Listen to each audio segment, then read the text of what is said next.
C'est une citoyenne américaine et elle a disparu. Elle n'est pas partie de son propre gré. Cette disparition implique un acte criminel. Une belle Américaine disparaît sans laisser de traces alors qu'elle vivait à l'étranger, ne laissant derrière elle qu'une série de messages mystérieux à ses amis et à sa famille. Mais le suspect mystérieux filmé par la caméra pourrait-il être quelqu'un de proche d'Anna? Dès le début, j'ai senti que ses actions étaient très étranges. Ça ne collait pas. Voici Scandale, présenté par Law & Crime. Je suis Sierra Gillespie.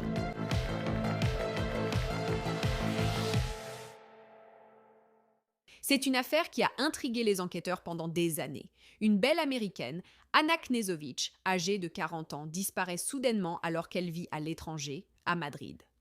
Cela s'est produit en février 2024 et à ce jour, il n'y a toujours pas de réponse claire sur ce qui est réellement arrivé à Anna. À la place, il nous reste tant de questions sans réponse et seulement quelques éléments clés de preuve, notamment des messages étranges qu'Anna a envoyés à ses amis avant sa disparition. Un suspect mystérieux filmé par une caméra près de son appartement espagnol et une liaison sordide qui s'est terminée par un divorce coûteux. Pour comprendre où en est l'affaire aujourd'hui, nous devons commencer par son origine. Voici Anna Knežević. Originaire de Colombie, elle est ensuite devenue citoyenne américaine. Ce point est important et reviendra plus tard. Aux États-Unis, Anna vivait à Fort Lauderdale, en Floride, avec son mari, David Knežević. Ensemble, ils avaient une entreprise informatique et géraient plusieurs locations de vacances. Selon les autorités fédérales, leur compte bancaire comptait certainement des millions, mais à la fin de 2023 et au début de 2024, leur relation est devenue tumultueuse. Anna a décrit tout cela dans un message vocal WhatsApp à l'une de ses amies le 24 janvier 2024. Anna a dit, je cite, « Je cherchais un thérapeute, une thérapie de couple. Je faisais tout ça pendant qu'il agissait dans mon dos. Il s'est très mal comporté avec moi. Même dans les rapports sexuels, il était extrêmement agressif. Je veux dire, c'était mauvais, mauvais, mauvais. Il m'a traité de la pire manière possible. Il m'a dit qu'il m'avait insulté. Il m'a appelé par tous les noms que tu peux imaginer. Il m'a humilié et il ne voulait plus être avec moi. » Au moment de sa disparition, Anna et David étaient apparemment séparés et en train de discuter d'un divorce. Elle a même quitté Fort Lauderdale et a loué un appartement à Madrid, en Espagne, puisqu'ils étaient séparés. Voici l'amie d'Anna, Sana Ramo. Elle traversait la séparation avec son mari et ils en parlaient depuis, vous savez, de façon intermittente. Vous savez, ça a commencé l'année dernière. Donc elle, vous savez, elle adore l'Europe. Elle, vous savez, elle vient de Colombie, donc elle est hispanophone et elle était déjà allée à Madrid auparavant. Son mari est originaire de Serbie, donc je pense que, vous savez, pendant leur mariage, ils ont voyagé à travers l'Europe et elle a vraiment aimé être en Espagne. Donc traverser la séparation avec son mari. Elle voulait quitter la Floride pendant un certain temps et simplement passer du temps à Madrid et en Europe. Elle est très, très gentille, elle est authentique, elle est bienveillante et je le reconnais. Comme je l'ai dit, la première fois que je l'ai rencontrée, j'ai tout de suite ressenti son énergie, c'est-à-dire celle d'une personne très gentille, attentionnée, authentique et aventureuse. Le courant est tout de suite passé entre nous. La relation entre Sana et Anna a tout de suite fleuri, à tel point qu'elles ont prévu de se retrouver début février 2024. J'avais prévu d'aller lui rendre visite à Madrid le 8 février, et puis ce tragique événement est arrivé le 2 février. Sana dit qu'elle a parlé à Anna le 2 février et que tout semblait normal. Mais le lendemain, elle a reçu un message étrange de la part d'Anna, et c'était pareil pour le frère d'Anna, Felipe. La langue maternelle d'Anna est l'espagnol. Donc le message à son frère était en espagnol. Et d'ailleurs, j'ai parlé plusieurs fois à Felipe. Il n'a jamais voulu apparaître à la caméra, mais dans nos messages, Felipe m'a dit qu'il avait tout de suite su que le message semblait étrange. On dirait que quelqu'un parlant une autre langue a utilisé Google Traduction ou demandé à quelqu'un d'écrire le message. En revanche, le message de Sana était en anglais. Et même si grammaticalement cela a du sens, le message en lui-même ne ressemble pas à ce qu'Anna écrirait. Le message dit « J'ai rencontré quelqu'un de merveilleux. Il a une maison d'été à 2 heures de Madrid. Nous y allons et j'y reste quelques jours. Le réseau est instable. Je t'appellerai en rentrant. » Le message suivant dit, je cite, « Hier, après la thérapie, j'avais besoin de marcher et il m'a abordé dans la rue. Une connexion incroyable, comme je n'en ai jamais eu auparavant. » Elle ne fait pas ce genre de choses. C'était formulé très différemment de la façon dont elle écrit, mais surtout, elle ne rencontrerait pas un homme dans la rue pour ensuite dire qu'elle va partir quelques jours. Ce n'est pas le genre d'Anna. Ce n'est vraiment pas mon amie. Deuxièmement, logistiquement, ça n'avait même pas de sens parce qu'elle avait prévu d'aller à Barcelone tôt lundi matin. Donc, elle ne serait pas partie de Madrid samedi après-midi en disant qu'elle serait absente plusieurs jours alors qu'elle avait déjà prévu d'aller à Barcelone lundi matin. Ça n'avait vraiment aucun sens. Donc, toutes ces choses-là m'ont tout de suite inquiétée.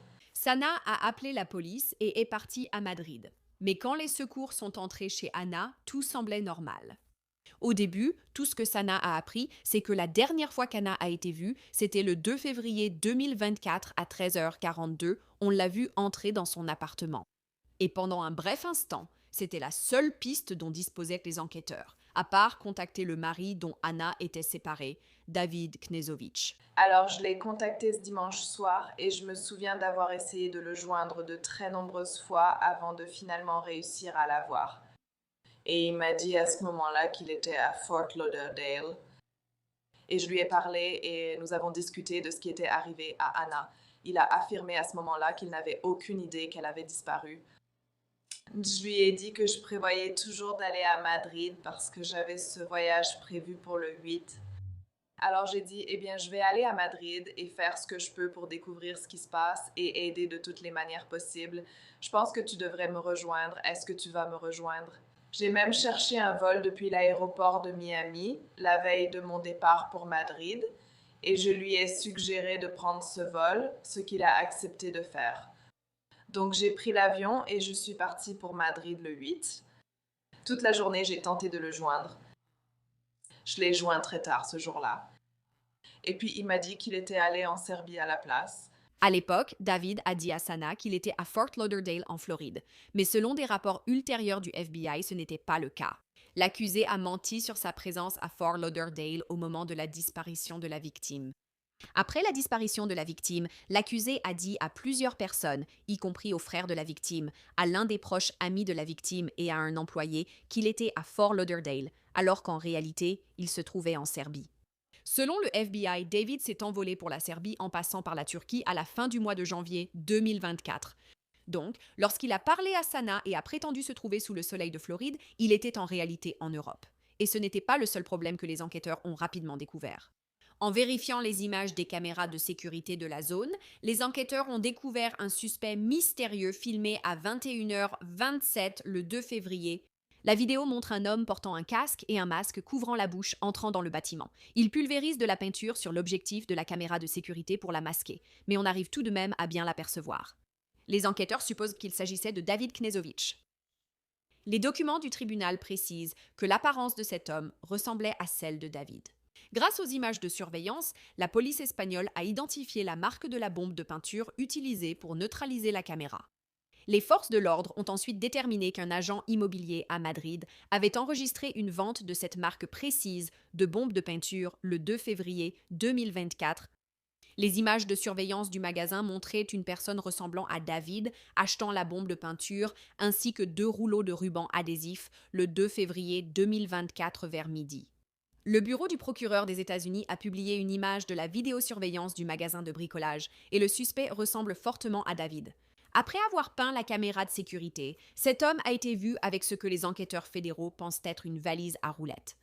Il y a une vidéo de lui entrant et sortant de l'appartement d'Anna avec cette valise, et les enquêteurs pensent maintenant qu'Anna pourrait avoir été dans la valise.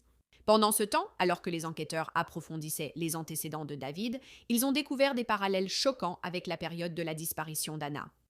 Le 3 février 2023, le même jour où Anna a envoyé à son frère et à Sana ce message étrange à propos d'une rencontre avec quelqu'un dans la rue et de sa fuite avec lui, David a lui aussi envoyé des messages bizarres.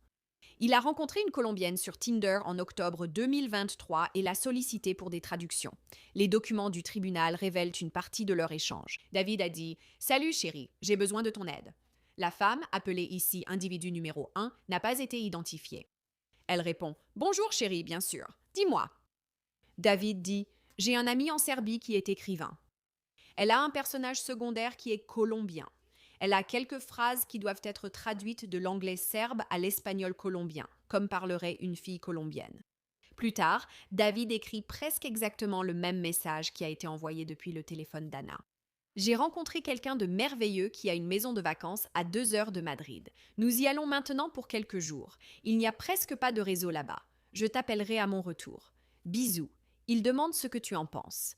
Nous savons tout cela parce que la femme, appelée individu numéro 1, a dit à sa mère qu'elle parlait avec un homme serbe.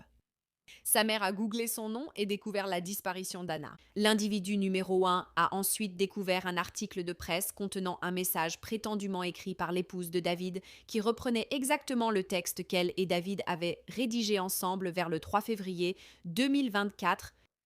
Et c'est à peu près à ce moment-là que toute activité d'Anna a complètement cessé. Des choses qu'elle utilisait régulièrement, comme son compte bancaire, Spotify, son abonnement à la salle de sport. Tout s'est arrêté. Elle a simplement disparu. Ou a-t-elle été assassinée par David Knežević?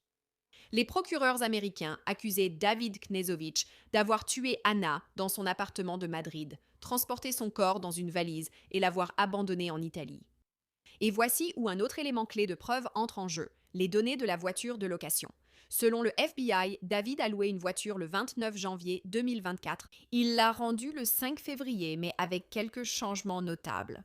Le propriétaire de l'agence de location a signalé aux forces de l'ordre que lors du retour du véhicule par David, l'agence a constaté que les vitres étaient teintées. Les cadres de plaques d'immatriculation avaient changé et 2 autocollants avaient été retirés du véhicule. Le véhicule avait parcouru environ 7677 km pendant la période de location par David. Et ce kilométrage n'a pas de sens par rapport à ce que David avait dit à la société de location sur ses projets de voyage. Est-il possible qu'il ait fait un détour? Les données du GPS de David le prouvent. Il a fait un important détour par rapport à son itinéraire prévu et s'est dirigé vers une zone boisée dans le nord de l'Italie. Des recherches approfondies ont été menées dans cette zone, mais les restes d'Anna n'ont jamais été retrouvés. Au moment de cet enregistrement, une récompense de 25 000 $ pour toute information menant à la découverte des restes d'Anna est toujours offerte par le FBI. Et cela nous amène à la prochaine étape majeure de l'affaire. L'arrestation de David Knežević, qui a eu lieu le 4 mai 2024. Il a été arrêté à l'aéroport de Miami après être arrivé de Serbie en avion. Il a été inculpé au niveau fédéral d'enlèvement, plus tard requalifié en enlèvement avec mort, violence domestique à l'étranger ayant entraîné la mort et meurtre à l'étranger d'un citoyen américain. David Knežević a plaidé non coupable. L'affaire s'est arrêtée là. Parce que le 28 avril 2025, David a été retrouvé inconscient dans sa cellule de prison à Miami. Les autorités ont ensuite conclu à un suicide apparent. Avec lui, toutes les réponses sur la mort d'Anna ont disparu, sauf si de nouveaux indices apparaissent, ce que les enquêteurs cherchent toujours. L'une de ces enquêtrices est l'ancienne agente du FBI et officier de la CIA, Tracy Waldor, qui est notre invitée aujourd'hui et une amie de l'émission. Tracy, c'est un plaisir de te voir. Merci de nous rejoindre dans l'émission Scandale. D'accord, commençons par le tout début. Nous sommes en février 2024, Anna a disparu. Ma question est donc, qu'est-ce qui change lorsque la personne disparue à l'étranger est un Américain, concernant l'enquête sur la disparition? Merci beaucoup de m'avoir invité ici. Donc, la façon dont cela change, c'est qu'ils sont évidemment en liaison avec l'ambassade. Donc, il y a généralement, évidemment, cela dépend du pays, mais en réalité, la plupart des pays, 95% des pays, ont ce qu'on appelle un bureau de l'attaché juridique, qui est un bureau du FBI dans ce pays. Et donc, ils sont en liaison avec eux. Maintenant, théoriquement, le FBI n'est pas ce que j'appellerais les agents sur le terrain dans ce pays pour des raisons évidentes. Ce serait un énorme problème. Ils ne peuvent pas prendre le contrôle de cette enquête.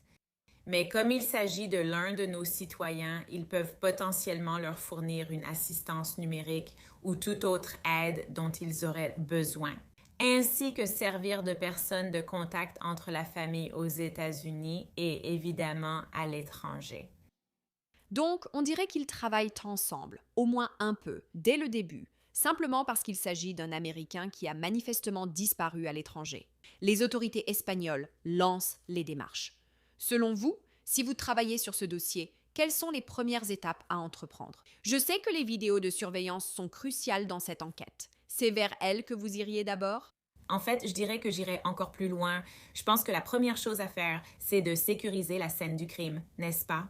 Vous souhaitez sécuriser la scène de crime, d'autant plus qu'il s'est écoulé du temps entre sa dernière apparition et le signalement de sa disparition.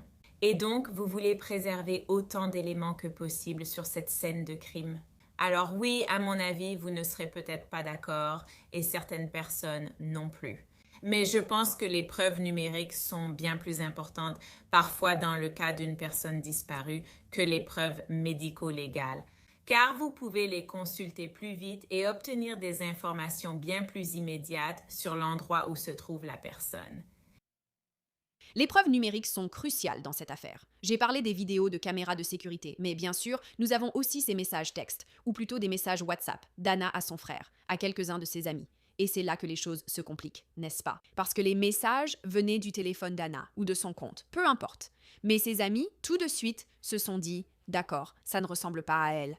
Elle ne ferait jamais ça, partir avec un inconnu rencontré dans la rue. C'est très étrange, surtout que les messages proviennent bien de son téléphone. » Donc, est-ce que c'est quelque chose que les enquêteurs prendraient en compte si ses amis disent « Ce n'est pas elle, elle n'écrit tout simplement pas comme ça ». Donc, ce que ça ferait, et honnêtement, ce sont des amis vraiment perspicaces, pour être honnête, et donc pour s'en rendre compte aussi vite, je pense. Ce que ça leur permet de faire, en dehors, vous savez, des caméras de sécurité, des enregistrements vidéo et tout ça, c'est que ça leur donne une plage horaire plus restreinte. D'accord, entre le moment où son dernier message texte a été envoyé et qu'on pense que c'était bien elle, et le moment où, je suppose, le faux message texte a été envoyé à sa famille au sujet de sa fugue. Ça les aide à réduire un peu cette plage horaire, donc c'est là que ça peut vraiment être utile. Et je me demande si c'est exactement ce que les enquêteurs ont fait. Ils ont regardé les horodatages de ces éléments. Ensuite, ils sont retournés voir les images de vidéosurveillance autour de son appartement. C'est ainsi qu'on identifie le premier suspect de l'affaire. On voit une personne, et les images ont largement circulé à ce stade, où l'on voit quelqu'un qui pulvérise de la peinture sur l'objectif pour le couvrir, qui porte un casque et un masque sur le visage. Mais les enquêteurs disent que cette personne ressemble beaucoup à David Knežević. Et c'est finalement ce qu'ils diront lorsqu'ils engageront des poursuites contre lui. Je vais un peu trop vite. Mais qu'en penses-tu? La personne vue dans le secteur, faisant quelque chose d'étrange avec une bombe de peinture, ressemble fortement à son mari, dont elle était séparée. C'est vraiment impressionnant qu'il s'en soit aperçu si vite, surtout à l'étranger, non?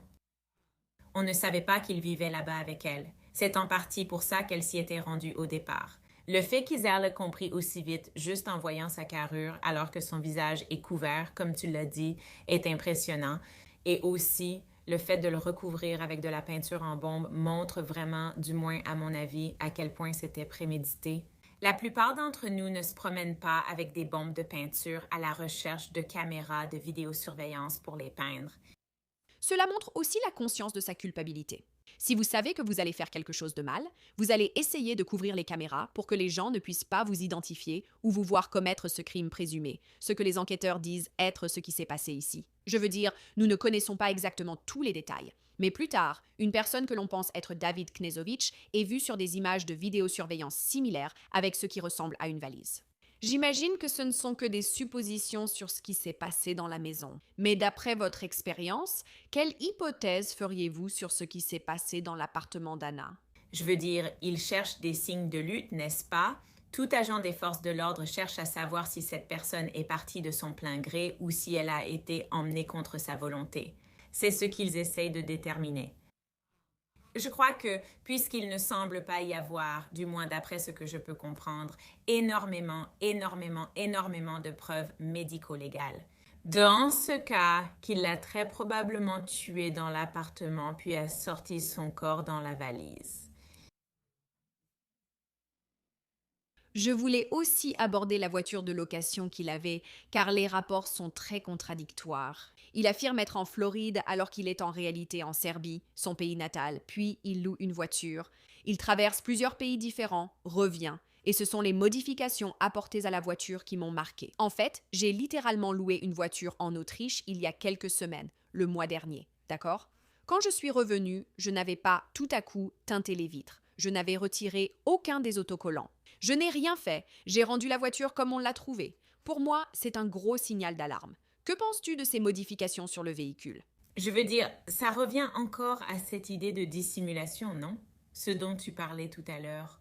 Il n'y a aucun doute qu'il utilisait ce véhicule pour dissimuler quelque chose ou pour tromper les gens. Je pense aussi qu'une fois que les gens ont découvert que c'était le véhicule qu'il avait loué, évidemment, ils allaient être à l'affût de celui-ci. Et le fait de modifier potentiellement son apparence le rend moins facile à identifier. Et pourtant, les enquêteurs ont réussi à relier David Knežević à ce véhicule dont nous parlions avant de commencer l'enregistrement. Il est passé par plusieurs pays différents, un peu partout, de façon détournée, de Madrid jusqu'en Serbie, en traversant plusieurs pays. Je sais que les enquêteurs faisaient des recherches dans le nord de l'Italie et ailleurs, mais c'est terrible à imaginer. Mais quelle est la probabilité de retrouver Anna? Parce que quand on regarde l'Europe, je veux dire différents pays, même aux États-Unis, différents États, c'est compliqué de devoir traverser des frontières internationales. Et où cela pourrait-il être? Et tout ça, enfin, je veux dire, qu'est-ce que tu en penses? Eh bien, évidemment, je suis certaine que la police de Madrid a bien prévenu Interpol, n'est-ce pas, quand cela s'est produit pour la première fois afin que la police de ces pays soit en alerte. Mais encore une fois, tu as affaire à 5 voire 6 pays différents maintenant. Tu coordonnes tous ces efforts sans oublier les différentes municipalités dans ces pays, n'est-ce pas? Toutes reçoivent des infos d'Interpol, ce qui est positif. Mais je pense qu'à cause de l'itinéraire qu'il a pris, à cause du fait qu'il est passé par autant de pays différents, ce qui, selon moi, était intentionnel. Oui, évidemment, si tu veux rentrer en voiture depuis Madrid, tu sais. Conduire de Madrid à la Serbie implique forcément de traverser plusieurs pays. Oui, Mais je pense que la façon dont il l'a fait, c'était probablement pour dissimuler, et je ne veux pas paraître insensible, mais je pense qu'il est peu probable qu'on la retrouve. Je veux qu'on la retrouve. Je ne pense juste pas que ce soit probable.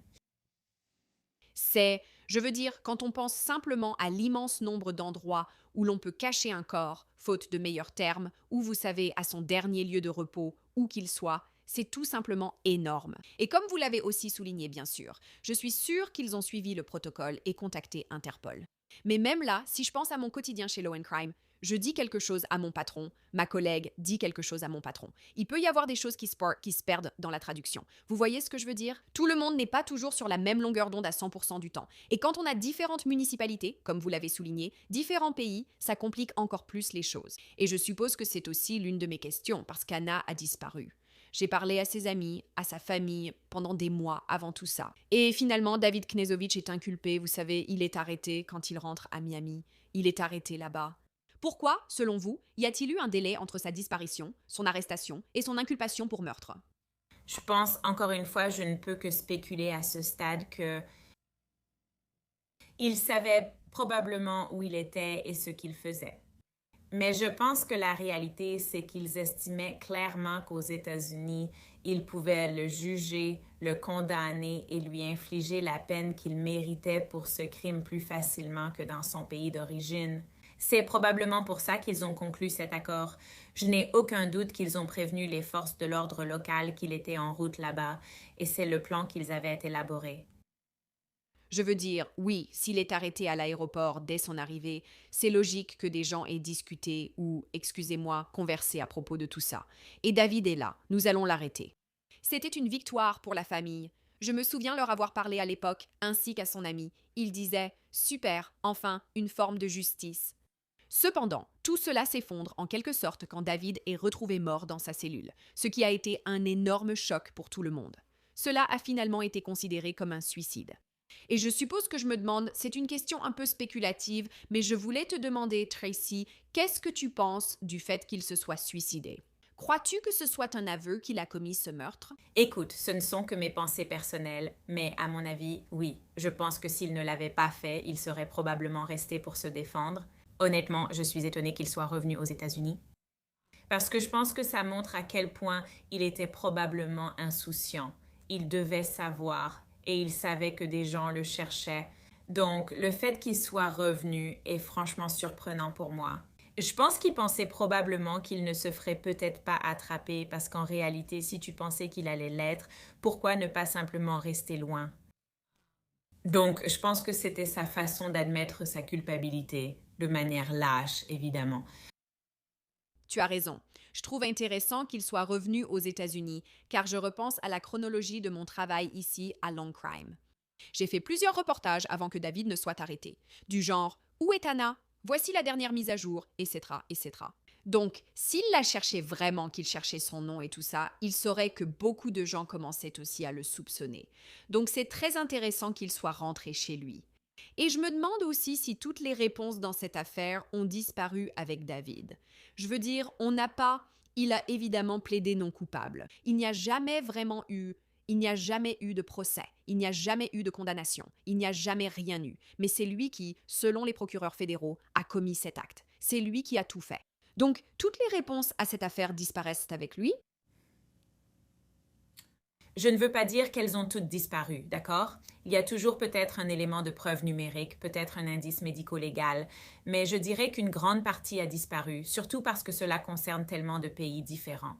Vous travaillez aussi dans un laps de temps précis. Tout cela ne s'est pas produit du jour au lendemain. Et donc, il a eu le temps d'effacer potentiellement des messages. Il a eu le temps. Et donc, je pense que pour moi, je suppose que je suis peut-être juste plus pessimiste. Je pense vraiment qu'une bonne partie des informations a disparu avec lui. C'est tellement difficile. Je veux dire, c'est compréhensible que tu sois peut-être pessimiste, entre guillemets, en fonction de ton expérience, de ce que tu as vu, de la dépravation dont certains êtres humains sont capables. Mais en même temps, tu as raison, l'espoir n'est jamais totalement perdu. Une affaire non résolue n'est jamais totalement au point mort. Et je me demande ce que font les enquêteurs en ce moment. Je veux dire, à ce stade, nous pensons qu'Anna est décédée ou a été assassinée. Nous ne savons pas où elle se trouve. L'enquête est-elle toujours en cours selon toi? Quel est l'état actuel selon toi? Je pense qu'elle est toujours en cours. Je ne pense pas qu'ils vont la clôturer, du moins sans en informer la famille. Je pense qu'à ce stade, ils se concentrent vraiment sur la localisation géographique ou les systèmes GPS du véhicule et dans son téléphone aussi pour voir s'ils peuvent localiser précisément. Parce que je pense qu'une des choses qu'ils veulent probablement faire, c'est la retrouver si possible. Donc, je pense que c'est quelque chose qu'ils vont peut-être rechercher. Je pense qu'en ce qui concerne la recherche d'autres suspects, cette possibilité est probablement écartée. Je pense qu'ils savent que leur suspect est décédé. C'est tellement difficile d'avoir autant de questions sans réponse. Et comme je l'ai dit, j'ai parlé à ses amis et à sa famille, et ils veulent juste que justice soit faite. Ils veulent juste des réponses. Pour rebondir sur vos propos, j'espère que les enquêteurs retrouveront Anna pour qu'elle soit réunie avec sa famille et inhumée dignement, car au final, tout le monde veut des réponses sur ce qui s'est passé. C'est vraiment une affaire tragique. Ce n'est pas du tout la fin à laquelle je m'attendais ou que je voulais voir. Mais merci Tracy Waldor d'être venue sur Scandale et de nous avoir fait part de votre expertise à ce sujet. Merci de m'avoir invitée, Sierra. Et c'est là que l'épisode d'aujourd'hui de Scandale nous laisse pour l'instant. Si ce que vous avez vu vous a plu et que vous voulez en voir plus ou me retrouver sur les réseaux sociaux, vous pouvez me trouver sur des plateformes comme Instagram sous le nom de Sierra Gillespie. Merci d'avoir regardé l'épisode d'aujourd'hui de Scandale. Comme toujours, je suis votre animatrice Sierra Gillespie et je vous dis à la prochaine fois.